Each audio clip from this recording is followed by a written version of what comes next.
नमस्कार, city post live में आपका स्वागत है। मैं हूं अनुराग। सन 1942 का वो मंजर याद कीजिए जब भारत छोड़ो आंदोलन चल रहा था देश में, और बिहार में भी आज़ादी की ये लहर तेज़ी से दौड़ रही थी। आज़ादी के मतवाले युवक गोली खाने तक को तैयार थे सीने पर। उस मंजर को याद दिलाता है पटना के सचिवालय पर बना सप्त मूर्ति, जिसमें 7 शहीद हो गए थे। हंसते हंसते गोली खा ली थी, पर उन्होंने वहाँ झंडा फहराया था, तिरंगा फहराया था। देश की आज़ादी का ये जो जोश और जुनून उनके अंदर हिलोरे मार रहा था उसके बाद 7 शहीद हो गए। उसमें एक शहीद थे, शहीद राजेंद्र प्रसाद सिंह। जी हाँ, राजेंद्र प्रसाद सिंह की आज हम चर्चा कर रहे हैं इसलिए क्योंकि उनकी पत्नी का निधन हो गया। शादी के महज 5 दिन के बाद शहीद राजेंद्र प्रसाद जो है अंग्रेज़ों की गोलियों से शहीद हो गए थे देश के लिए, महज 5 दिन के बाद। उस दिन के बाद से उनकी पत्नी सुरेश देवी आज लगभग 95 वर्ष की अवस्था में उन्होंने आखिरी सांस ली। अपनी पति के लिए उन्होंने पूरी ज़िंदगी गुजार दी।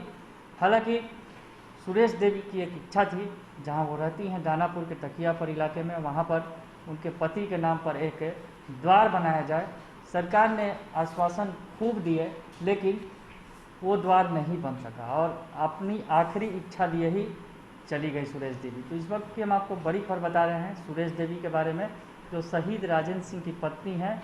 95 वर्ष की उम्र में उन्होंने आखिरी सांस ली है। ये आपको बता रहे हैं खबर, जो शहीद राजेंद्र प्रसाद की हमने चर्चा की। 1942 के शहीद राजेंद्र प्रसाद, जिनकी कहानी सुनकर अभी भी रोंगटे खड़े हो जाते हैं। जिस तरह से जो अपने दोस्तों के साथ वो निकल पड़े थे अंग्रेज़ों से लोहा लेने, दिल में ठान रखी थी कि तिरंगा फहराएंगे, और तिरंगा फहराने के क्रम में अंग्रेज़ों की गोली का सभी शिकार हो गए। आप अगर सचिवालय जाएंगे और वहाँ पर सप्त मूर्ति, जो शहीदों की ये मूर्ति है, देखेंगे तो आपको वो मंजर भी ज़रूर याद आ जाएगा। आप तस्वीर देखिए अपने मोबाइल स्क्रीन पर कि किस तरह से ये जो शहीद हैं उस वक्त तिरंगा हाथ में लिए हुए उन्हें गोली खाते जा रहे थे, लेकिन उन्होंने तिरंगा फहरा कर ही दम लिया था। तो उस शहीद की पत्नी सुरेश देवी की हम बात कर रहे हैं, जो 95 साल की उम्र में उनका निधन हुआ है। उनके अंदर भी वो ताकत थी कि अपने पति की यादों के सहारे उन्होंने इतना लंबा जीवन काटा, और आज उनका निधन हो गया। दानापुर के तकियापुर इलाके में वो घर में रहती थी, जो उनका घर था। तो हम आपको बता रहे हैं कि जो सुरेश देवी के बारे में, कि जब 5 दिन महज हुए थे शादी को, घर में शादी का माहौल था, गौना की तैयारी चल रही थी सुरेश देवी की, लेकिन खबर आई कि राजेंद्र प्रसाद शहीद हो गए, पति उनके शहीद हो गए। महज 5 दिन पति पत्नी आमने सामने भी नहीं थे, और महज 5 दिन और गौना भी नहीं हुआ था, लेकिन जो राजेंद्र प्रसाद शहीद हो गए, उनके हाथों की मेहंदी भी नहीं छूटी थी सुरेश देवी की, और उनके पति शहीद हो गए। मायके दानापुर में था, वही थी, ये दियारा इलाके की रहने वाली थी सुरेश देवी। तो शहीद होने की खबर जब सुरेश देवी और उनके परिजनों को घर को लगी, तो घर पूरा परिवार विचलित हो गया। महज 15 वर्ष की उम्र में सुरेश देवी विधवा हो गई और लगभग 80 वर्षों तक अपने पति के यादों को संजो कर रखा। तो सुरेश देवी ने आज आखिरी सांस ली है। हम उन्हें नमन करते हैं। देश के एक शहीद की पत्नी, जिसने अपनी पति के यादों के सहारे 80 साल काटे। हालांकि दुख इस बात का भी है कि एक छोटी सी आस लिए वो चली गई। जिस इलाके में वो रहती थी, वो चाहती थी कि उनके पति के नाम पर एक द्वार बने, शहीद द्वार बने, लेकिन सरकार ने उनकी इच्छा आज तक पूरी नहीं की। और जबकि आपको बताएं कि जब आज़ादी का वक्त होता था, या 15 अगस्त को या 26 जनवरी को हो, तो सुरेश देवी को बाकायदे सरकार अतिथि के तौर पर इन कार्यक्रमों में बुलाती थी। जो सरकारी कार्यक्रम होते थे झंडोत्तोलन के, उसमें सुरेश देवी शिरकत करती थी, और सीधे सीधे मुख्यमंत्री नीतीश कुमार से भी उनका सामना होता था। और उस वक्त जो है नीतीश कुमार भी आश्वासन जरूर देते थे, लेकिन सुरेश देवी ये आस लेकर चली गई। तो हम आपको बता रहे हैं सुरेश देवी की कहानी, कि महज 5 दिन के बाद जो है उन्होंने अपने पति को खो दिया।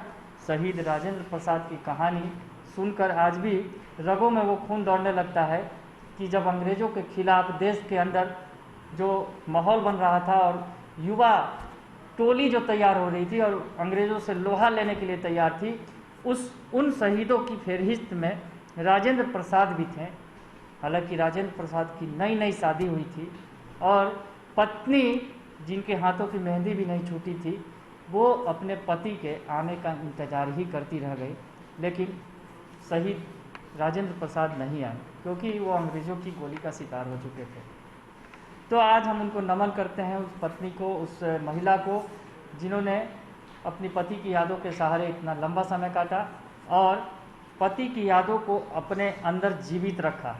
सुरेश देवी जब भी मिलती थी, मैंने खुद भी उनसे मुलाकात की थी और कई बार उनसे बात की थी, उनकी खबरें भी की थी। तो मुझे याद है कि उनके अंदर जो वो उस वक्त का जो आज़ादी का दौर था, जब आज़ादी की लड़ाई चल रही थी, तो उस वक्त जिस तरह से उनके पति ने आज़ादी की मतवालेपन में अंग्रेज़ों की गोली खाकर खुद को शहीद कर लिया, तो पत्नी के अंदर भी जज्बा कम न था। पत्नी ने भी पति के उस कार्य को आगे बढ़ाया, पत्नी ने भी जिंदा रखा, वो भी आंदोलन में सम्मिलित हुई। तो सुरेश देवी आज, जिनके पति शहीद राजेंद्र प्रसाद को हम याद करते रहे हैं हर वक्त 1942 से एक लंबा अरसा बीत चुका है, आज़ादी का वो वक्त जब 1947 में भारत आज़ाद हुआ। तो आज उनकी जो विधवा थी, वो जो शहीद की पत्नी, वो चली गई हम सभी को छोड़कर। तो सुरेश देवी को भी नमन है क्योंकि उन्होंने एक लंबा अरसा काटा अपने पति की यादों के सहारे, अपनी पति की यादों को जिंदा रखा, पति के सपनों को पूरा करने की कोशिश भी की और हालांकि सरकार ने जो वादे किए शायद वो पूरे नहीं हो सके। तो खैर, उनके निधन पर हम उन्हें याद करते हुए उम्मीद करते हैं कि जो वो यादें छोड़ के गई हैं, जो वो सपने छोड़ के गई हैं, शायद सरकार उसे पूरा कर सके। अभी के लिए इतना ही। आप बने रहिए सी रिपोर्ट लाइव के साथ। धन्यवाद।